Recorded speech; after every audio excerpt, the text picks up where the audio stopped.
Hi friends, thank you for joining me for another online session of Children's Storytime with Miss Megan.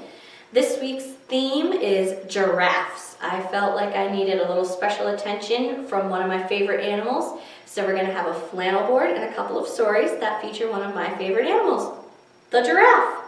The first thing we always do is we sing our good morning song, and I know that you're ready and willing to participate when I feel your waving hands back at me through the screen. So I'd love to sing that song all together on the count of 3. Are you ready? 1, 2, 3. Good morning to you. Good morning to you. We're all in our places with bright shiny faces, and this is the way to start our new day. Give yourselves a nice hand. Good job. So first up, we have to feed our giraffe a snack.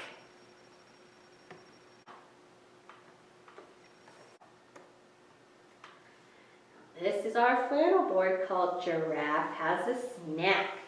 So can you see all of those yummy green leaves that he's going to eat? Let's just count them first before we sing the rhyme. 1, 2, 3, 4, 5, 6, 7, 8, 9, 10. So they've got 10 delicious leaves that we'll take away as they eat them in our song. Tall giraffe is hungry for a leafy snack.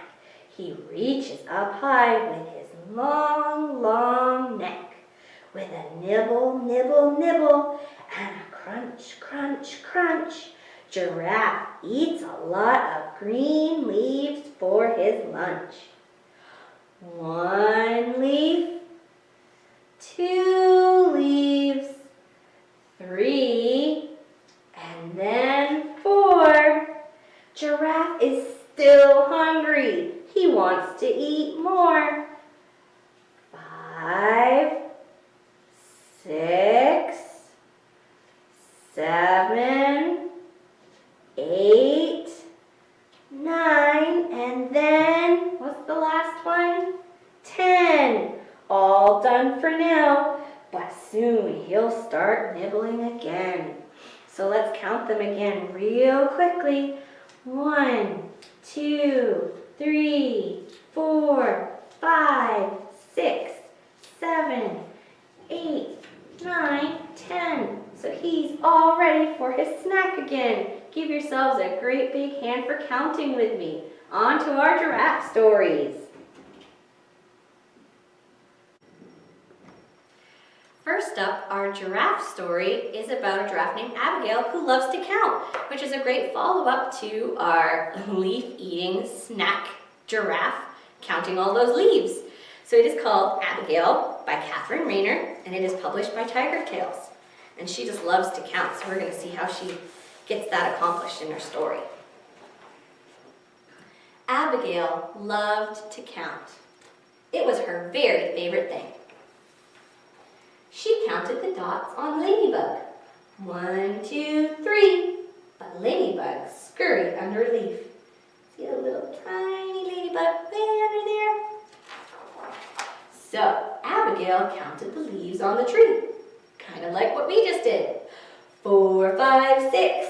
But someone was eating the leaves. Crunch, munch, lunch. What animal was eating the leaves? A zebra. Abigail really wanted to count, so she started counting zebra's stripes. 7, 8, 9. It's incredibly difficult to count when you are moving, zebra, grumbled Abigail. But zebra just couldn't help it. And there was no point in even trying to count Cheetah's spots. Whoosh! He was just too fast. Come back, everybody, Abigail said crossly. Dear, sighed Abigail, there must be something I can count. I know just the thing, whispered Ladybug. Follow me. Flowers, giggled Zebra. Come on, we'll help you count. Unfortunately, Abigail's friends were not very good at counting. 1, 2, 6, lots, bellowed Zebra.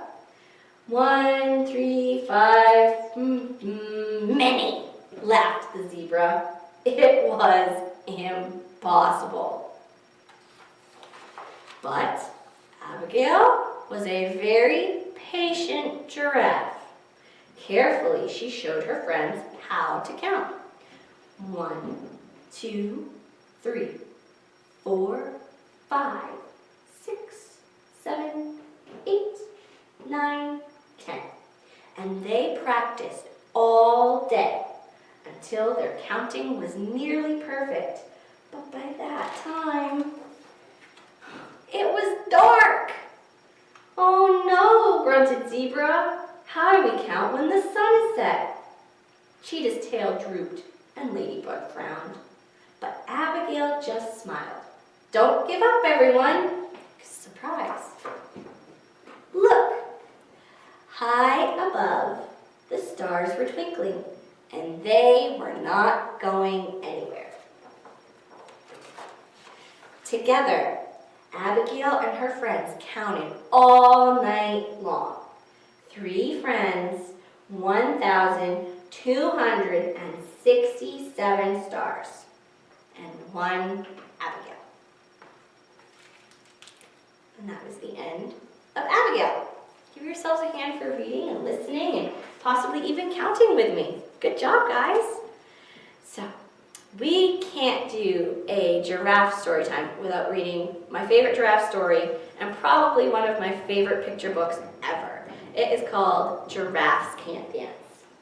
And it is by Giles Andreae, by Guy Parker-Rees illustrations, and it is published by Orchard Books.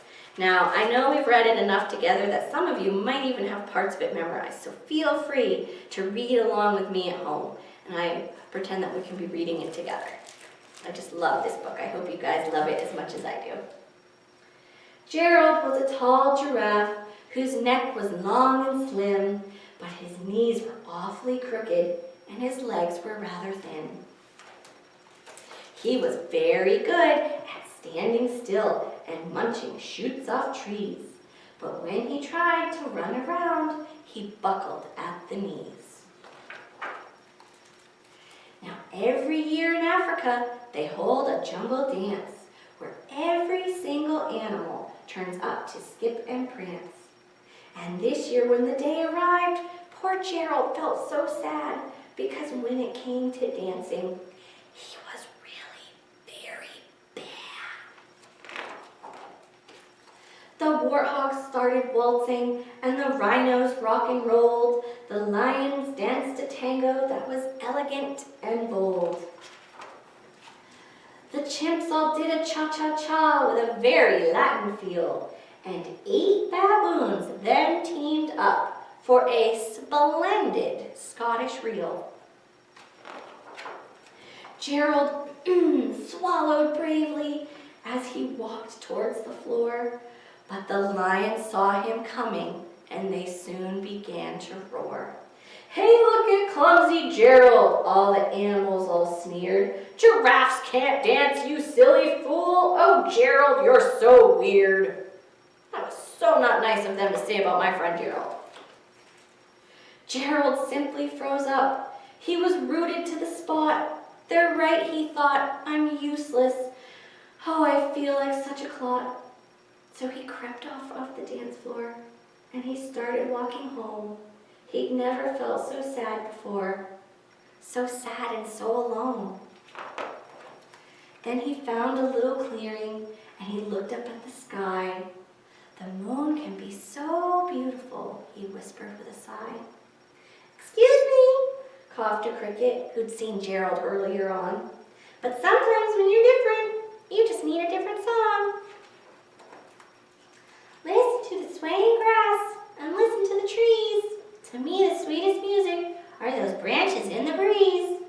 So imagine that lovely moon is playing just for you. Everything makes music if you really want it to."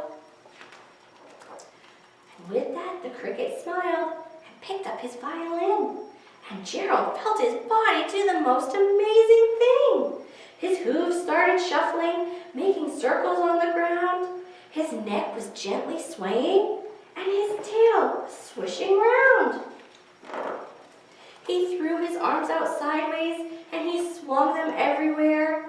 He then did a backward somersault and leapt up into the air. Gerald felt so wonderful. His mouth was open wide. I am dancing, yes, I'm dancing, I'm dancing, Gerald cried. Do you see how happy he is on that page? He is so happy to be dancing. One by one, each animal who'd been there at the dance arrived while Gerald boogied on and watched him quite entranced. They shouted, "It's a miracle! We must be in a dream! Gerald's the best dancer that we've ever seen." How did you learn to dance like that? Please, Gerald, tell us how. But Gerald simply twirled around and finished with a bow. He raised his head and looked up at the moon and stars above. We all can dance, he said, when we find music that we love. I love that part of the story. We all can dance when we find music that we love. So all that we have left for today is to sing our goodbye song, and I hope that these books and these songs and anything else you can get from the library can help you dance along and find something that you love. So we're going to sing our goodbye song, and I'd love to feel your waving hands back at me through the screen. We'll sing together on the count of 3. Ready to join? 1, 2, 3. Goodbye, goodbye. Have a nice day, have a nice day, have a nice day today. Goodbye, goodbye. Have a nice day, have a nice day, have a nice day today. Bye everybody, I hope to see you next time. Thank you.